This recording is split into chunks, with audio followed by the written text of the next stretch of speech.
So ito na nga, kakauwi ko lang. So pagod ang katawan, naramdaman ko. Grabe. So ako lang pala mag-isa, no. Ito pala mga kasama kong pusa. Bakit tayo dito? Yun na, ito lang naman lagi ko kasama eh. Tignan nyo naman, umakyat sila sa puno eh. Sumasabay sila sa akin. Diba? Meron naman ako kasama dito pero yun lang, mahilig lang talaga ako mapag-isa. Ayun ako, umakyat sila. Dito nga pala ako umakyat sa bubong. Kasi dito ako kumukuha ako ng mangga eh. Kasi ito papahinugin ko. Takot ako baka bubulusok tong ito ba? Akay, bilanggam, kinagat ako guys. Kinagat ako, kikay.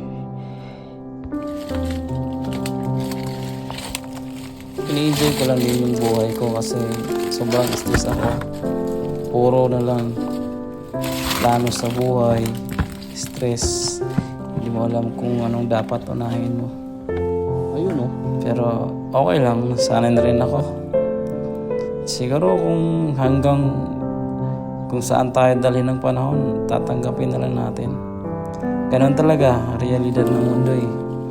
Kung makikita mo kung pagmamasdan, napakaganda ng langit. Papakita ko sa inyo yung langit. Napakaganda, pero di ko na makita. Tsaka maraming tao na akala nila okay lang tayo. Akala nila okay na tayo. Akala nila tagumpay na tayo. Pero hindi nila alam, lumalaban tayo.